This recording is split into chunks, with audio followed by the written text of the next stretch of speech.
처음에 샴푸랑 물이랑 묻은 데 있죠. 거기만 거품이 나. 그럼 특정 부분만 씻기고 전체적으로 또 세정이 어렵게 되고요. 우리가 피부를 사용할 때도 지성, 건성, 복합성, 민감성 막 이렇게 나눠져 있잖아요. 샴푸도 약간 그렇게 해주시면 좋은데 이제 유분기가 많은 지성 두피를 가진 분들은 아니면은 머리 얼른 감고 또 일을 하거나 애를 봐야 되니까 다 머리 막 질끈 묶고 이렇게 되면서 머리가 그때 엄청 많이 빠졌습니다. 두피도 약간 문제가 생기고요. 그러니까 이제 곰팡이와 세균이 생기기에 굉장히 좋은 환경인데요. 우리 몸 전체 중에서 필요 없는 게 뭐겠어요. 손톱, 발톱, 뭐 피부 뭐 이런 거 다 지켜야 되잖아요. 머리카락을 제일 먼저 날리는 거죠. 이거 없어도 되는 거니까. 난 지금 죽기 직전인데.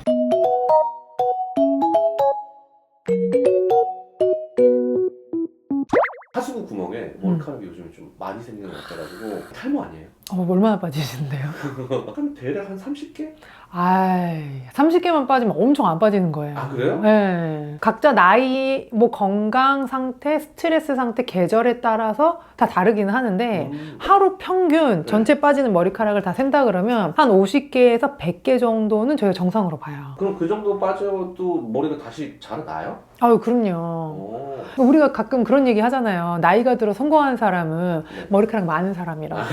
그리고 저도 환자분들 보면서 이 사람은 부자다 막 이렇게 생각이 드는 사람이 있어요. 머리카락이 길고 풍성하고 뭐 이런 분들. 하지만 이 유전적으로 탈모가 없는 분들, 또 머리숱이 풍성한 분들도 우리가 매일 하는 이걸 잘못하면 탈모될 수 있어요. 그러니까 나도 모르게 하는 행동인데 네. 그런 사소한 행동들이 모여서 머리가 잘 빠진 상태를 만들어주는 거죠. 지금부터 탈모를 부르는 이 최악의 머리 감는 습관, 이 8가지에 대해서 하나씩 자세히 알려드릴게요. 한번 들어보시고 내가 이 중에서 하나라도 하고 있다, 그럼 당장 오늘부터 고치셔야 돼요. 첫 번째는 뜨겁고 차가운 물을 사용하는 습관이에요. 우리 피부를 탄력 있게 하고 또 머리카락도 좀 튼튼하게 하려면 뜨거운 물로 모공을 열어가지고 뭐 씻어내고 찬물로 쫙 조여줘야 된다. 근데 이건 과학적 근거가 없는 잘못된 상식이에요. 이 우리 모발은 케라틴이라고 하는 단백질로 이루어져 있는데요. 이 단백질로 이루어진 두피에 뜨거운 물을 붓거나 너무 차갑게 하면 모발의 어떤 이 단백질 그리고 두피를 보호하는 이 기름층의 보호막을 오히려 파괴할 수 있어요. 그럼 두피가 약해지겠죠.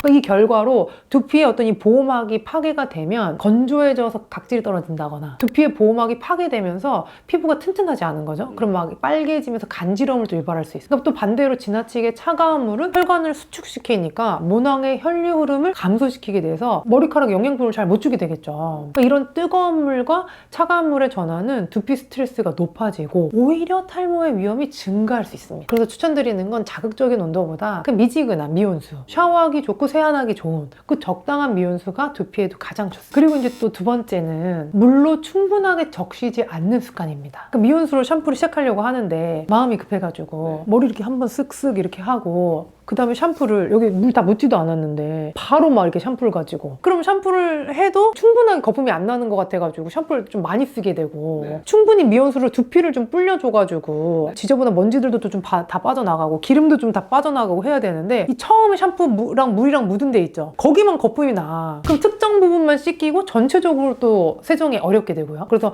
미온수로 한 1, 2분 이상, 한 2, 3분 정도 머리카락에 먼지나 유분기를 먼저 씻어내주고 그 다음에 충분히 적셔진 머리에 적당한 샴푸를 사용하셔서 하면 거품 잘 나거든요. 그렇게 해가지고 씻어주시는 게 좋죠. 그리고 세 번째는 손톱으로 머리를 긁는 습관이에요. 이런 습관은 머리를 감을 때 말고도 일상생활에서도 안 좋은 습관인데요. 날씨가 너무 건조하거나 실내와 실외의 어떤 이 온도 차이가 날 때 피부만 건조해지는 게 아니에요. 두피도 같이 건조해져요. 근데 두피가 이제 건조하니까 조금 간질간질하니까 손톱도 뾰족하게 하셔서 거기 막 긁으시는 거예요. 우리 피부도 막 긁었는데 나중에 여기 이렇게 피부 붉어지면서 이렇게 막 상처 나는 거 혹시? 그래 시원하지 않나요? 피가 나고 상처가 나고 또 상처가 아무는 과정에서 다시 가려워지면서 다시 긁게 되는 거죠. 너무 간지럽다 싶으면 꾹꾹 눌러주시거나 손톱이 아니라 좀 지문으로 이렇게 좀 동글동글. 그리고 샴푸하실 때 요 바닥 끝부분을 이용을 하셔가지고 동글동글한 이 지문 부분 있잖아요. 그러니까 문질러 주시게 되시면 이제 샴푸가 끝난 다음에 간지러울 일이 많이 없는 거예요. 네 번째는 너무 많거나 너무 조금 샴푸를 사용하는 습관이에요. 그러니까 모발이 젖어 있지 않으면 기름기가 많은 상태거든요. 그럼 기름기가 많은 상태에서는 샴푸가 거품이 잘 안 나요. 그래가지고 샴푸를 왜 안 되지? 하면서 또 짜고 하면서 두피의 어떤 이 환경을 파괴해버리기가 쉽겠죠. 너무 과도한 이 세척으로 두피에 남아있어야 되는 것들도 있거든요. 근데 그것까지 너무 깨끗하게 씻겨버리면 너무 건조해질 수 있겠죠. 그럼 반대로 또 너무 적은 양의 샴푸를 사용하게 되면 두피의 세정이 전혀 되지 않겠죠. 그럼 머리를 감았지만 머리에 미세먼지, 피지 다 그대로 남아있는 거죠.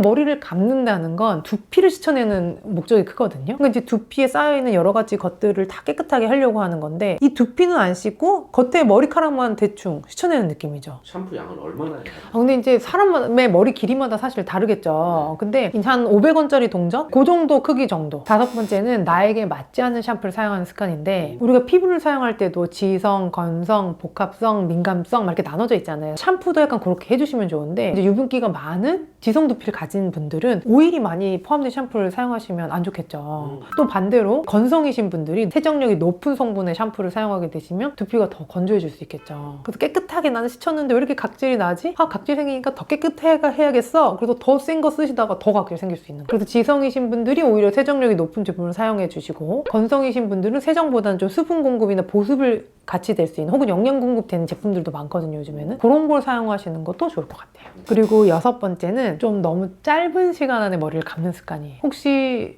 PD님 머리 감는데 얼마나 걸리세요? 좀 천천히 하면 한 1분에서 1분 30초? 근데 우리 만약에 여기 옷에 뭐가 튀었어요. 네. 떡볶이 먹다가 여기 떡볶이 튀었어요. 그럼 화장실로 가서 이거 얼룩 막 이렇게 좀 지우는데 얼마나 걸릴까요? 한 10분은 걸릴 것 같은데. 그렇죠. 적어도 그러니까 좀 많이 쓰면 10분일 것 같고 적어도 5에서 한 7분 정도 비비고 한번 헹궈주고 또 한번 이렇게 해야지 좀 지워지잖아요. 우리가 머리를 감는다는 건 사실 간단하게 얘기하면 머리를 세탁하는 거예요. 근데 작은 얼룩도 5분은 걸릴 것 같은데 이따만한 머리 두피 다 해줘야 되는데 1분 좀 부족하지 않을까요? 그러니까 너무 짧은 시간에는 두피를 충분하게 세정시켜줄 수가 없어요. 1차로 먼지 같은 이물질을 미온수로 충분히 좀 이렇게 네. 두피를 적셔가지고 빼줘라. 그러니까 그게 한 2, 3분 걸리잖아요. 그리고 이제 샴푸로 거품 내가지고 두피를 문질러 주시면 또 한 3분 정도 문질러 줘야 되고 그 다음에 이제 3분 정도 마사지를 좀 해준다. 그리고 이제 조금 헹궈낸다. 그럼 적어도 한 5에서 10분 정도 걸리는 거예요. 근데 내가 만약에 오늘 왁스나 스프레이 이런 걸 가득 사용했다. 그럼 샴푸는 당연히 더 꼼꼼하게 더 오래 해야죠. 그리고 7번째는 빗질하지 않는 습관입니다. 근데 머리를 자주 빗는 것만으로도 머릿결이 좋아져. 아 그래요? 두피도 건강해지고 머리가 엉키는 걸 방지해주고 머리에 쌓이는 먼지나 어떤 피지를 걸러주는 역할을 할 수 있게 되잖아요. 그러니까 빗질을 자주 안 하게 되면 이제 여기 잘 엉키게 되고 머리가 잘 엉키게 되면 저희가 살짝 하다가 막 당기게 되잖아요. 그럼 자극도 되고 그래서 내가 수시로 빗는 건 사실 힘들잖아요. 빗을 내가 계속 들고 다니기도 힘들고 그러니까 아침에 일어나서 빗고 세수하고 뭐 빗고 외출하고 집에 돌아와서 좀 빗고 그리고 아침 저녁으로는 적어도 2번은 빗을 수 있잖아요. 두피 건강을 위해서 빗질하는 습관을 꼭 만들어 보시기를 권합니다. 마지막으로 8번째는 머리를 말리지 않는 습관입니다. 머리카락을 말리는 것뿐만 아니라 두피 속에까지 깨끗하게 말려주시는 게 중요한데 저의 예전이 생각났어요. 제가 이제 아기를 낳고 아기가 막 100일쯤 막 이럴 때는 엄마가 머리 감을 시간이 없잖아요. 근데 아기를 겨우 재웠잖아요. 근데 머리를 감았는데 내가 감히 드라이기를 사용할 수가 없어요. 그래가지고 젖은 머리로 제가 많이 잤어요. 아니면은 머리 얼른 감고 또 일을 하거나 애를 봐야 되니까 다시 머리 막 질끈 묶고 이렇게 되면서 머리가 그때 엄청 많이 빠졌습니다. 두피도 약간 문제가 생기고요. 그러니까 이제 젖은 두피는 곰팡이와 세균이 생기기에 굉장히 좋은 환경인데요. 이 말라세지아라는 곰팡이균이 증식하면 지루성 두피염, 비듬, 가려움 이런 것도 생길 수 있거든요. 이렇게 생긴 지루성 두피염은 염증으로 뾰루지가 나게 되고 이런 염증은 모발이 가늘어지게 하는 결과를 만들어 당연히 탈모까지 올 수 있겠죠. 근데 그거 말고도 탈모를 뭔가 만드는 그런 것들이 또 있나요? 아유, 그럼요. 당연히 많죠. 그럼 탈모를 부를 수 있는 좀 최악의 습관에 대해서 한 4가지 정도만 얘기를 해볼게요. 그러니까 첫 번째는 너무 잦은 헤어스타일링이라고 생각하시면 될 것 같아요. 그러니까 염색이나 파마, 뭐 이제 고데기 뭐 이런 거를 너무 자주 하시는 거죠. 화학약품을 몇 시간씩 두피에 직접적으로 바르게 되고 또 열을 또 가하게 되고 그러니까 모발이 당연히 손상되겠죠. 다 안 할 수는 없잖아요. 이 중에서도 뭐 하나만 한다면 염색보다는 파마가 난 것 같아요. 몇 달에 한 번 정도씩, 2-3달에 한 번 정도씩은 파마 괜찮을 것 같고 네. 반대로는 이제 염색을 추천드리지 않는데 왜냐면은 염색은 두피까지 발라야 되잖아요. 두피에 이제 가장 자극이 크기 때문에 이제 염색이 조금 최대한 덜 하시는 게 좋겠다 싶고 사실 최악은 탈색이죠. 기본적으로 염색은 한 2-3시간 안에 끝나잖아요, 그래도. 근데 탈색은 완전히 이제 머리의 색깔을 빼려 그러면 뭐 한 8시간도 앉아 계시던데요? 그러니까 오랜 시간 앉아가지고 빼고 또 빼고 염색약 계속 바르는 거잖아요. 그럼 건강한 두피도 견디지 못하겠죠. 두 번째는 수면 부족과 스트레스입니다. 모발도 사이클이 있어요. 모발의 생애 주기다. 제가 이렇게 얘기하거든요. 네네. 그래서 모발이 태어나고 성장하고 은퇴한다. 그래서 이 성장 주기가 있어요. 네. 처음에 모발이 태어났어. 우리 머리가 많아지는 시기겠죠. 머리가 풍성해지는 시기. 그리고 이 모발들이 어느 정도 성장을 해요. 그럼 성장하는 동안은 이제 괜찮겠는데, 근데 일을 다 했다. 난 이제 할 걸 다 했다. 하면 퇴행기가 와요. 모낭에서 혈류가 좀 끊어져. 이제 영양 공급을 이제 덜 받게 되면 머리카락이 더 이상 자라지 않는 휴지기에 해당하는 이제 머리카락이 됩니다. 제가 처음에 아까 하루에 한 50개에서 100개 빠지는 건 정상이라고 말씀드렸잖아요. 네. 그러니까 이 휴지기의 머리카락들이 내가 샴푸를 하거나 머리를 빗으면서 자연스럽게 빠지는 거예요. 이게 수면 부족이랑 도대체 무슨 상관이냐. 네. 평균 7시간은 자야 된다 이렇게 이야기하잖아요. 근데 하루에 5시간 이상 못 자거나 수면을 충분히 하지 못해서 좀 이게 피로하게 되시면 이 모발 사이클이 망가지게 됩니다. 그리고 이제 잠이 부족하게 되면 또 두 번째로 우리 몸에서 서열이라고 해서 지금 열이 뜨는 경우가 있거든요. 그리고 내가 밤을 샜어. 그 다음날 아침에 딱 책상에 앉았는데 몸에서 열이 난다. 이렇게 느끼시는 분들이 간혹 있으세요. 잠도 못 자고 억지로 일하니까 약간 이 엔진에 과부하가 온다고 생각하시면 돼요. 그렇게 되면은 이 열 자체가 또 모발에 안 좋습니다. 머리카락도 잘 빠지게 만들고요. 또 스트레스를 받게 되면 코르티솔이라는 성분이 나오게 되는데 이 성분이 5알파 환원 요소라는 호르몬을 활성화시켜요. 그래서 DHT라고 하는 탈모 유발 물질을 생성시키는데 이 DHT 모낭을 위축시켜서 머리카락을 점점 더 가늘고 약하게 만들거든요. 그래서 머리카락에 뿌린 모낭을 꽉 잡혀 있어야 되는데 그게 이제 모낭이 위축되면서 흐물흐물해지니까 머리카락이 쉽게 빠지게 되는 거죠. 그리고 이제 세 번째는 과도한 흡연과 음주입니다. 흡연에 니코틴이 혈관을 수축시키는 효과가 있다는 거 알고 계실 거예요. 또 알코올은 영양분 흡수를 방해해서 두피를 좀 약하게 만들어요. 두피는 머리카락이 있는 피부인 거잖아요. 네. 근데 피부가 상하면 머리카락이 당연히 더 많이 빠르게 빠지게 되겠죠. 그리고 네 번째는 과도한 다이어트입니다. 과한 다이어트로 인해서 몸에 영양결핍이 일어나는 거예요. 영양이 부족하면 우리 몸 전체 중에서 필요 없는 게 뭐겠어요. 손톱, 발톱, 뭐 피부 뭐 이런 거 다 지켜야 되잖아. 네. 머리카락을 제일 먼저 날리는 거죠. 이거. 이거 없어도 되는 거니까. 난 지금 죽기 직전인데. 그리고 스트레스도 함께 원인으로 또 탈모를 불러오게 되는 거죠. 난 좀 치료를 받아야겠다면 사실 병원에서도 할 수 있는 게 되게 많을 것 같은데 어떤 게 있어요? 병원에서 할 수 있는 건 사실 엄청 많은데요. 네. 우선 내가 목 뒤가 자주 아프고 두통도 잘 온다. 일만 하려고 그러면 어깨도 너무 아프다. 이런 분들은 사실 제가 거북목 치료를 먼저 받으시라 그래요.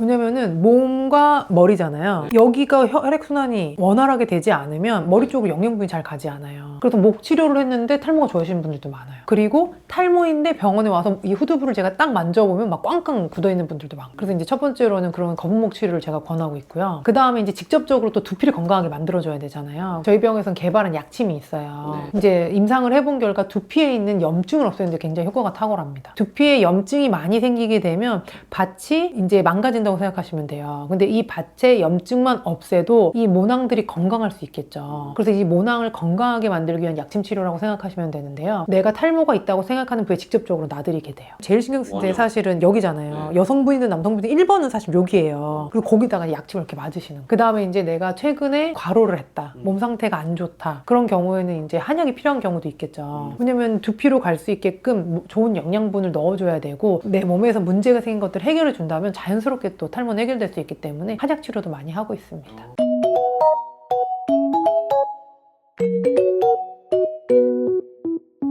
오늘은 탈모를 부르는 최악의 습관인 머리 감기 습관에 대해서 자세히 알아봤는데요. 지금부터 이 안 좋은 습관들을 바꿔가면서 건강한 두피 건강을 위해 좋은 습관들을 가지셨으면 좋겠습니다. 이번 영상이 도움이 되셨다면 좋아요와 구독 꼭 부탁드리고요. 이번 생도 건강한 두피 건강을 위해 좋은 습관으로 건생하세요.